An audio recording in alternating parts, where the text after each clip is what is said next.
Welcome back to Macro Day here at Scriptcase by Jamie. And yes, of course, it's me, Jamie, your guide through the dynamic world of Scriptcase macros.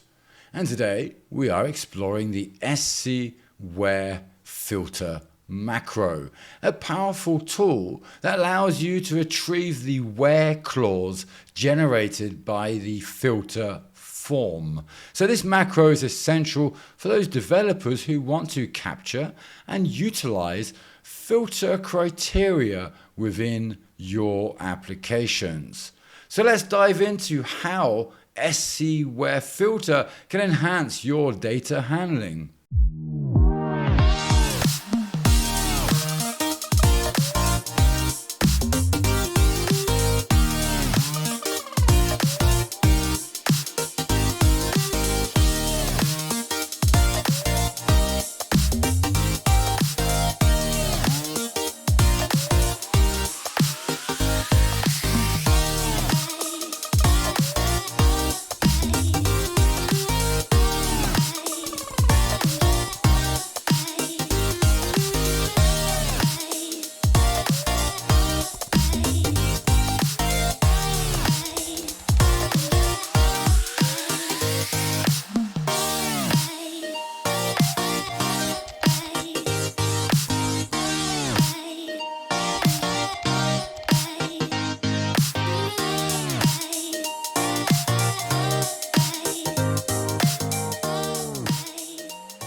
And hello, here we are with another macro day. Today we have another funny one where we have SC-Where Filter, but we have here SC-Where Filter output, which is pretty weird.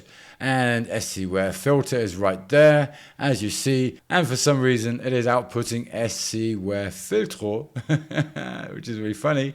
Okay, anyway, let's dive into the purpose of this macro, of course, because it has its own purpose in that it retrieves the where clause content that has been generated through the filter form. So it is ideal for capturing user-defined filter criteria, which you can then use in your custom logic or to pass between applications, which is pretty interesting, right?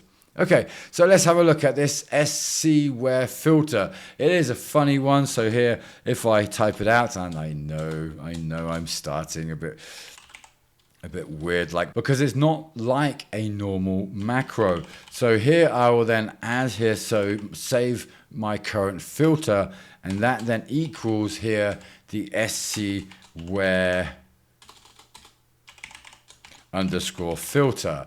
And then like that, we can then use or collect, store, gather, whatever you like, the filter criteria that has been applied within your application, and then take it and then apply it here to your own variable and then use it maybe within your application. So you could, for instance, so if we go here SQL, that then equals here our select, and we want to select our star from, say, our orders where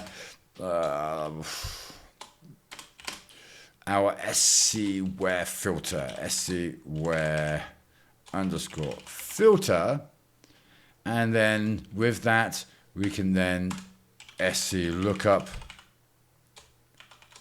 and create our data set, or DS if you like, using of course here our SQL statement. And then with that we can then apply our SC-Where filter to our SQL query, which then allows us to display custom information depending on the filter, which is quite nice. Or of course you could use here your variable for your specific processes. Now if you wanted to use this for maybe a redirect, then we could then maybe take here our filter, which is then our URL encode. We will want that is important now, and because that will then encompass here our SC-Where filter statement or macro, And then with that, we can then SC redirect the user to another application. Let's call it exactly that, another app.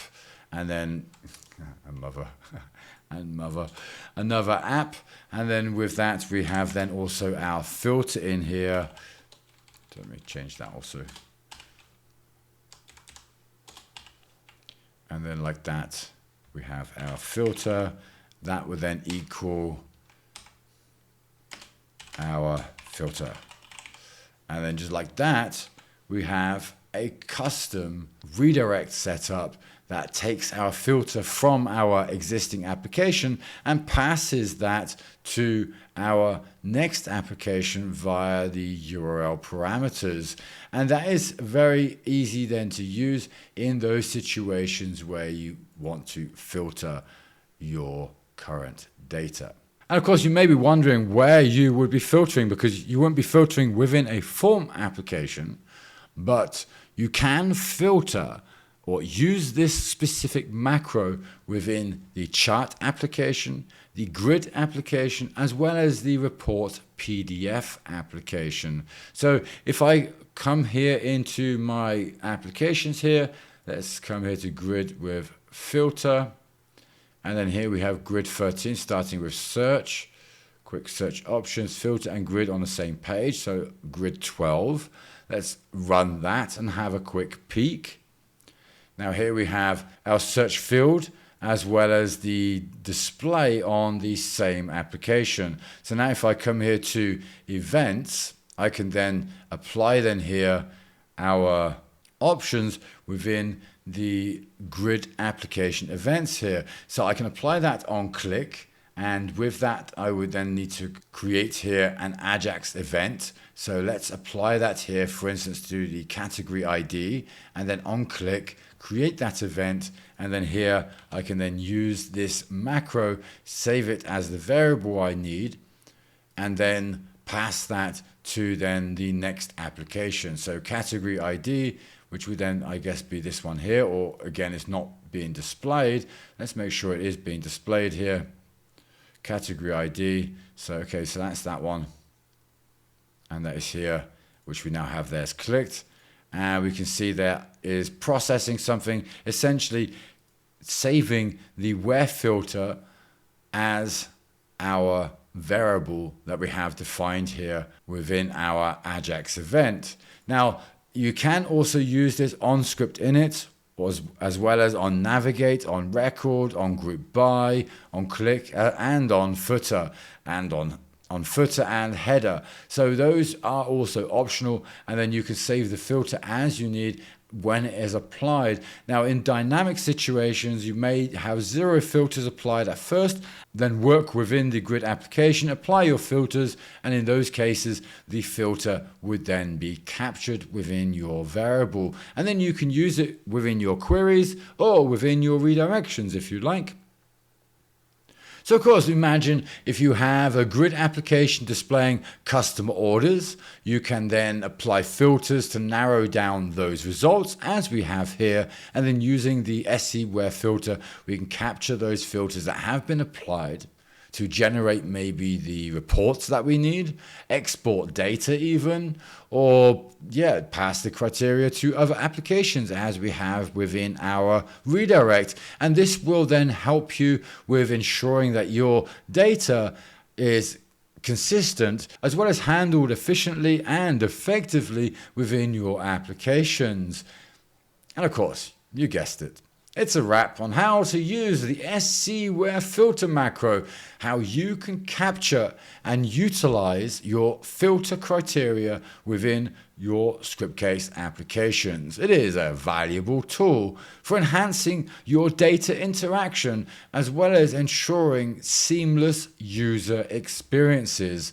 So do be sure to check it out and improve your user experience. Now, if you found this helpful, then you know what to do, and maybe share your experiences on using this SC where filter macro. Have you used it within your applications? Where have you used it and why? When you let me know down below in the comments. And thanks very much for watching, and until the next video. And until the next macro day.